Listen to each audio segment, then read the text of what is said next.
Halo teman-teman semua, dimanapun Anda berada. Berjumpa kembali dengan saya, Peter Prayoga, di channel Cross Christ atau Christ Cross. Jangan lupa tetap mengenakan masker untuk melindungi diri dan melindungi orang-orang yang kita jumpai dimanapun kita berada. Tetapi karena saya di rumah, saya boleh membuka masker supaya lebih nyaman, ya kan? Tetapi ketika kita dalam perjalanan menjumpai orang ataupun menggunakan transportasi umum atau dalam perjalanan, kita harus menggunakan masker, menjaga jarak, dan setelah pulang jangan langsung masuk ke rumah, tapi lewat belakang dan melepas semua pakaian, lalu membersihkan diri, mandi atau cuci tangan dengan hand sanitizer. Teman-teman sekalian, ini adalah video yang keempat tentang sahabat atau persahabatan atau teman dan pertemanan. Nah, di video yang ketiga yang lalu saya sudah membahas tentang apa itu sahabat. Sahabat adalah orang yang mengetahui seluk-beluk kisah kehidupan kita, bahkan yang paling terburuk dia mengetahui, tetapi ia masih mau menerima kita apa adanya dan masih menyayangi kita, masih mensupport kita. Itulah sahabat atau teman sejati. Lalu, apa itu persahabatan? Persahabatan juga kemarin saya sudah menyampaikan secara singkat pengertian umumnya, yaitu relasi dua pribadi yang saling mengetahui kedua belah pihak, terutama tentang keburukannya, tentang kekurangannya, atau tentang plus minus kalau kita mau bicara tentang fair. Dan orang itu sesama saling menerima, saling mensupport, saling mendukung, dan saling mengasihi, saling memperhatikan, saling peduli, dan kedua belah pihak, kedua orang, kedua pribadi itu tidak bisa hidup, tidak bisa memahami keutuhan hidup tanpa kehadiran kedua belah pihak. Nah, itulah persahabatan. Jadi sangat simpel. Apa itu sahabat? Apa itu persahabatan? Ada lagi, mungkin saudara bisa menuliskan pengertian teman-teman sendiri tentang sahabat dan tentang persahabatan di kolom komentar untuk menambah pengertian saya, wawasan saya tentang apa itu sahabat dan apa itu persahabatan. Teman-teman sekalian, kalau sahabat itu diartikan adalah seorang pribadi yang mengerti seluk-beluk kisah kehidupan kita, terutama yang terburuk, dan orang itu masih mau menerima kita apa adanya, masih mau menyayangi kita apa adanya. Lalu siapa gerangan yang orang yang begitu baik, sudah tahu kekurangan kita, keburukan kita, tapi masih mau menerima, masih mau mensupport, masih mau menyayangi? Kira-kira pribadi siapa itu? Ya, Anda dan saya, yang juga sama-sama tidak sempurna, sama-sama juga ada kelemahan. Mungkin yang terdekat adalah pertanyaannya, siapa orang yang paling misterius, atau orang bilang orang gila dalam tanda kutip ya, masih mau menerima orang seperti saya dengan banyak kekurangan, orang seperti kita yang banyak kelemahan itu, dan bertahan hidup begitu panjang? Ya, tentu pasangan kita, istri atau suami saudara. Itulah sahabat terdekat. Dan ada banyak nasihat kan tentang persahabatan atau pertemanan di dalam keluarga, di dalam hubungan suami istri. Jadi suami istri bukan hanya hubungan dalam ikatan secara hukum dan secara spiritual, tetapi juga bisa terjalin persahabatan. Itulah kelebihan daripada ikatan keluarga suami istri.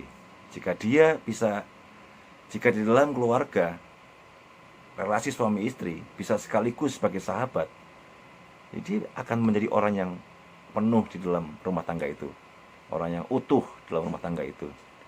Suami bisa curhat kepada istrinya, dan istrinya juga bisa curhat kepada suaminya. Tidak harus mencari orang lain. Tetapi dalam pengertian pertemanan yang kemarin saya bahas, itu mungkin lebih luas lagi, ya kan? Nah, untuk selanjutnya, makna tentang persahabatan kita sudah membahas. Dan saya juga men-sharingkan tentang perjuangan atau pengalaman saya dalam memburu sahabat. Sejak saya memahami tentang kehidupan. Sejak SMP saya sudah mencari teman-teman, mencari sahabat.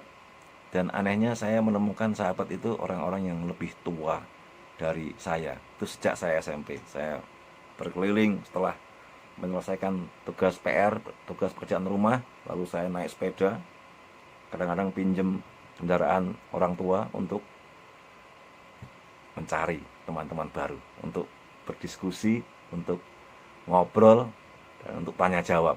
Tetapi saya juga punya teman seumur atau teman yang lebih muda dari saya, yang sama-sama saling mengisi, sama-sama saling bercerita dan diskusi tentang apa saja. Terkadang juga bisa hanya makan-makan dan minum kopi atau minum kelapa muda, makan durian, dan apapun yang kita sukai. Nah, teman-teman sekalian, pertanyaannya, apakah saudara juga punya kisah seperti yang saya alami dalam video-video yang saya ceritakan kemarin? Kisah saudara punya teman dan saudara juga mengalami fitnah dari pihak ketiga, dari pihak lain, lalu ikatan pertemanan saudara mengalami keretakan dan akhirnya retak dan lalu lost kontak. Bagaimana cara mengembalikan ikatan atau pertalian pertemanan atau pertalian persahabatan yang sudah retak? Kadang-kadang kita diam saja, berdoa, dan kita mengerjakan bagian kita setiap hari, rutinitas. Suatu hari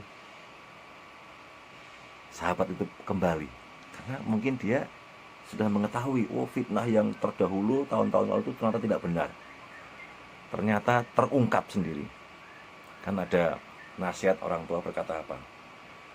Sekalipun nampaknya kejahatan berlari secepat kilat, tetapi suatu hari kebenaran akan muncul dan menghentikan kejahatan itu. Nah, memang dalam pertalian persahabatan, kisah-kisah kekaisaran kuno di Romawi, di China, di Jepang, itu disertai kisah-kisah persahabatan, kisah-kisah percintaan, dan sebagainya. Nah, kalau kita bahas ini panjang sekali.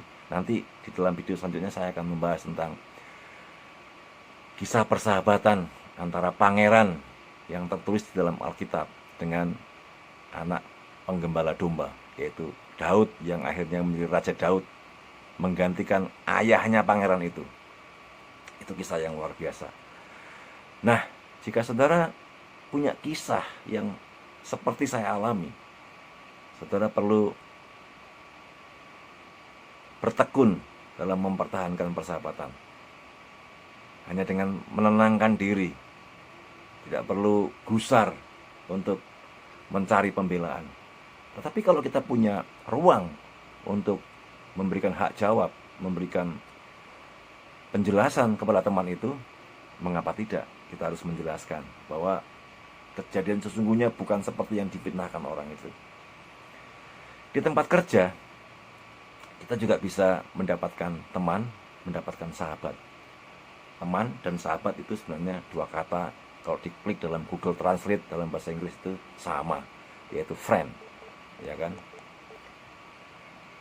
Ada orang yang menambahkan dengan kata good friend, ya bisa juga.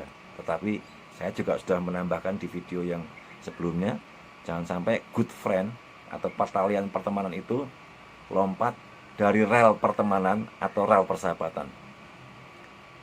Ada filmnya lama, film dari negara lain, persahabatan sampai tukar pasangan, tukar pacar, itu tidak dibenarkan. Ya, tidak dibenarkan. Tukar pasangan tidak dapat dibenarkan. Nah, silahkan saudara men-sharingkan pengalaman saudara di video. Untuk apa kita men-sharingkan? Untuk kita mengajak, mendorong semua orang menjalin pertemanan, bukan permusuhan. untuk mengajak, mendorong setiap generasi anak-anak muda ini sibuk untuk mencari teman melalui media sosial, melalui pertemuan secara langsung, bukan saling membenci dan saling rasis atau tindakan yang diskriminasi. Kita berteman itu bisa lintas suku, lintas agama, dan sebagainya. Saya punya teman yang tidak seagama dengan saya di Jawa Timur. Waktu saya tidak sempat membayar pajak tanah lembaga, teman saya yang tidak seiman dengan saya itu tahu bahwa tanggal itu tanggal saya membayar pajak. Dia bisa ke kantor desa, kantor kelurahan, membayar pajak yang seharusnya saya bayar, dan dia tidak mau diganti. Nah, ini karena teman aja, teman bisa membantu kita dalam kesulitan. Nah, nantikan video saya selanjutnya. Silahkan saudara men-sharingkan, bisa menceritakan di kolom komentar tentang perjuangan persahabatan yang saudara impikan. Tuhan memberkati kita sekalian. Salam.